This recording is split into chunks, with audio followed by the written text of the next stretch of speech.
They call themselves the Alt-Right National Policy Institute. Over the weekend, they gathered in Washington to celebrate Donald Trump's victory. Here's how they celebrated, using Nazi propaganda terms, bashing Hillary Clinton's minority support, and saying America belongs to white people.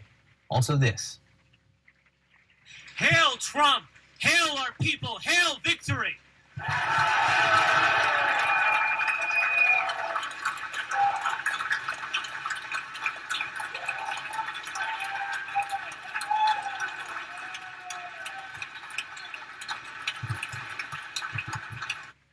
That video comes from The Atlantic. In that same speech, apparently, he also questioned whether Jews are actually people. The Trump team has responded in a statement. This is from spokesman Brian Lanza, quote, President-elect Trump has continued to denounce racism of any kind, and he was elected because he will be a leader for every American. To think otherwise is a complete misrepresentation of the movement that united Americans from all backgrounds. Back now with our panel. Kayleigh McEnany, this was not a Donald Trump event. This is people who were there who say they also support Donald Trump. But the statement from the Trump transition team tonight, which said, you know, we continue or always have denounced racism of any kind. Why not be specific? Why not just say that this event was awful? When they are questioning whether Jews are people, when they are talking about minorities in the way they wore, when they are saying, you know, clearly using Nazi salutes, in Nazi representations, why not just say that's wrong? Well, I don't think he wants to highlight a certain event. I don't think he wants to give these people a platform that they absolutely do not deserve. By saying we repeatedly denounce racism, that it's uncalled for, that has no place in this administration, he's calling them out without naming them and without elevating them and giving them any sort of prominence on the national stage. Donald Trump's repeatedly denounced this. He looked into the camera in the 60 Minutes interview when he was asked about, fringe people committing violence, and he said there's no place for this, cut it out. He called for unity on day one when he became president-elect. It was one of the first 100 words out of his mouth in his speech. He's repeatedly denounced racism and repeatedly called for unity. He's doing exactly what he should. He did do that at 60 Minutes, but people are making note of the fact that over the weekend he came out more harshly against the cast of Hamilton than he did, people call it an alt-right group. These were Nazis, neo-Nazis with Nazi salutes denouncing Jews and minorities there. He came out more harshly against Hamilton. Well, I don't think he wants to name them. I don't think he wants anyone to go on and watch that horrific video. There's no place in society for the words we just saw, and I don't think he wants people racing to go look these people up. He gave Hamilton more of a call-out or name them outright because Hamilton is an innocuous play who makes very bad political speeches, but they're an innocuous play. He's not going to highlight a fringe group that doesn't deserve that. So, Simone, is this enough from the Trump transition tonight? No, it's not enough. And I think my issue with Mr. Trump, and I think a lot of folks' issue, is that he has not been as specific on the issues of racism and xenophobia as he has been on things like Hamilton or the New York Times or CNN for that matter. So I really do believe that this is not enough. Again, we saw Donald Trump today. He just released his video about his transition and what he's going to do on his first day and first 100 days. I'd love to see him use his social media to denounce hate, to denounce the white nationalist group specifically, because that is what they need to hear. Because by not calling them by name specifically, it means in some way, shape, or form that it's okay for it to continue. Let's play a little bit more sound from this event because it's really awful stuff. Let's listen in. America was, until this past generation, a white country designed for ourselves and our posterity. It is our creation. It is our inheritance. And it belongs to us. Carol Lewis, your reaction to what we've seen there, and again, the transition response? Well, I mean, it's startling ignorance, right? Apparently he doesn't know who designed Washington, D.C., where he is having this event. Apparently he doesn't know much about the history of the United States, and so he tells these lies and these distortions to his group and so forth. But I think the point really can't be said often enough. There were, 238 something, people, places, and things that Donald Trump insulted on Twitter. Not one of them involved the alt-right. And until and unless he really sort of comes clean about that and sort of owns up to the fact that he has encouraged in subtle and not so subtle ways the growth of these people and has refused to make part of his politics, pushing them back to the margins where they belong, he's going to have to own this. And Peter, I think even calling him the alt-right in this case may sanitize it. I mean, and again, you saw the Nazi salutes. You heard the comments. Well, they made comments about Jews, questioning whether Jews are in fact people. That's not alt-right. That's just flat out anti-Semitic and Nazi propaganda. Right. And let's be clear. If Mitt Romney were the president-elect, this event would not be happening in the Ronald Reagan building in Washington, D.C. These people are emboldened because we have a president-elect who called for a ban on Muslims, who repeatedly called Elizabeth Warren Pocahontas, who called Mexican immigrants rapists, right down the line, whose very slogan today, America First, echoes the isolationist anti-Semitic slogan of Charles Lindbergh. So and who ran a racist birther campaign against Barack Obama. So it's not, yes, he should denounce these things, but we should also be honest about the fact that these people existed before, but they are enormously emboldened because they feel like they have a friend in the White House, and they are not entirely wrong in that feeling. Wait, you're saying they have a friend in the White House? They believe, they have watched what Donald Trump has done. They have watched that he go again and again after vulnerable religious and racial minorities, and they have taken aid and comfort from that. And that's also part of the reason we now see this kind of wave of hate crimes across the country. I'm not saying that Donald Trump agrees with these people. I am saying that he has done specific things that have made it much easier for them to operate. Matt Lewis, is it Donald Trump's fault? Is Donald Trump a friend of the alt-right? Well, I think that Peter's right that Donald Trump's candidacy has given them energy. And by the way, they're not conservative. I mean, they're isolationist. They're not for free trade, and they're not pro-life. They actually have this Nietzschean worldview that is the opposite of my version of conservatism. But I also agree with Peter that you can't exactly blame Donald Trump. I think what he should do is say what Ronald Reagan said in 1984. Many people are welcome in our house, but not the bigots. I think he needs to call them out. He needs to do more than this transition. But I would say one more quick thing. There were 200 people in that room, maybe 300. So it's horrible. I denounced them. But a couple hundred people, this isn't exactly a huge people movement. in the Reagan building, which is a few blocks from the White House.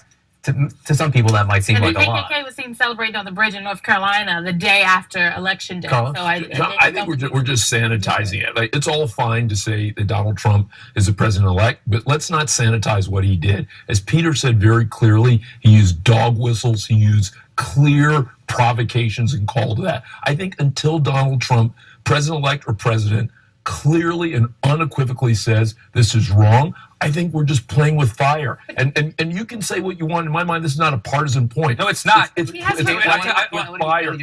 And he hasn't. And he hasn't come strongly on that. President- And we know he's a guy who can come strongly. President-elect Trump has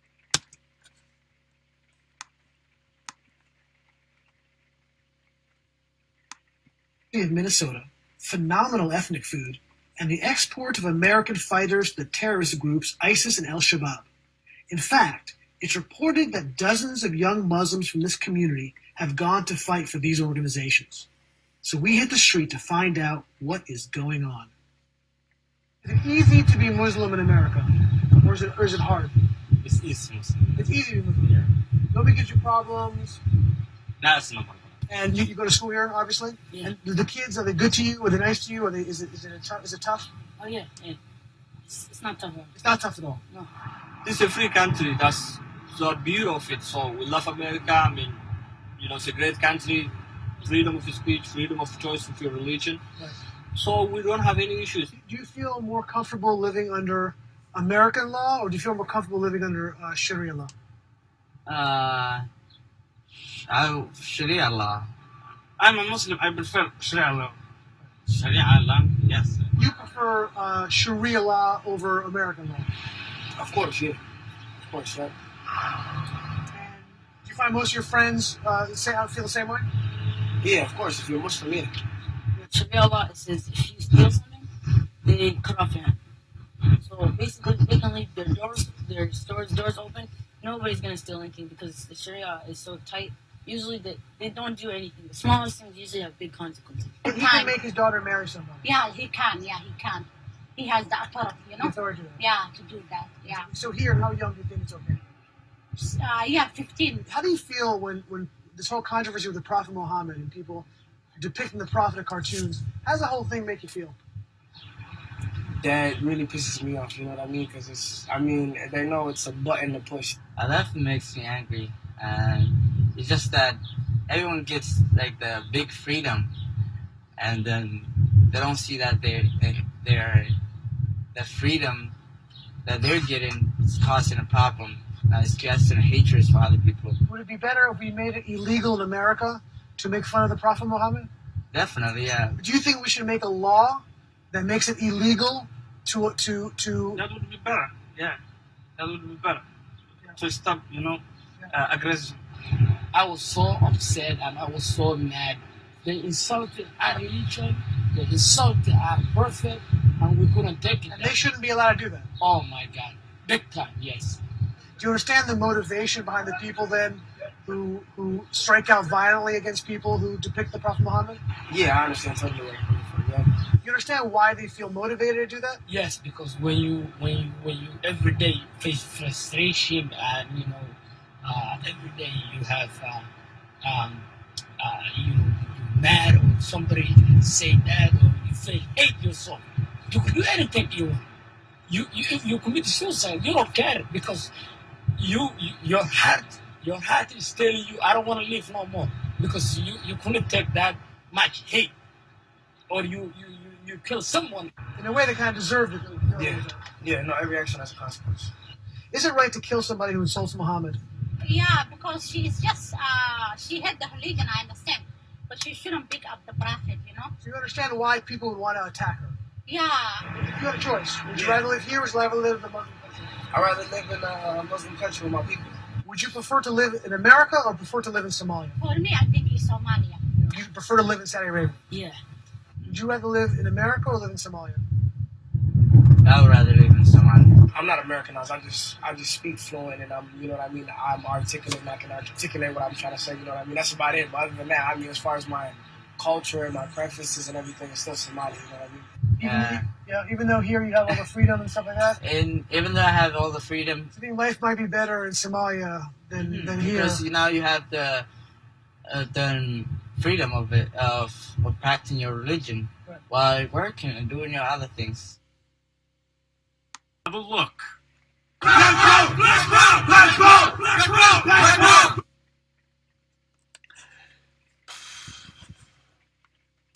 Of course, that's them chanting Black Power. Let's go! Let's go! Let's go! Let's go! Let's go! This as they're protesting a black thug who was armed with a stolen weapon, pointed it at police, and then was thankfully shot and neutralized. And they are protesting that, claiming it's police brutality. Listen to them and watch them specifically target white people for no reason at all.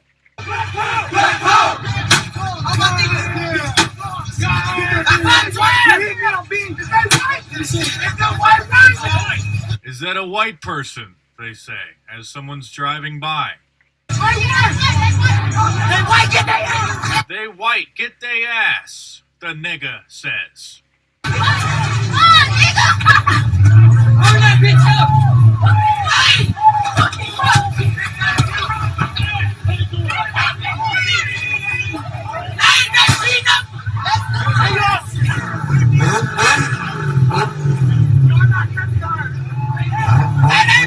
Every white person!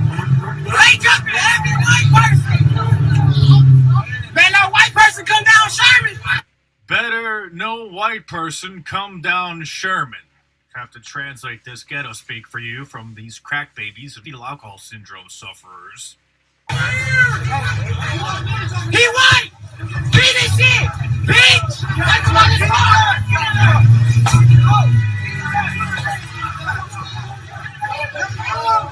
Absolutely despicable. As Chris Rock said, there's black people and then there's niggas. And the niggas have got to go.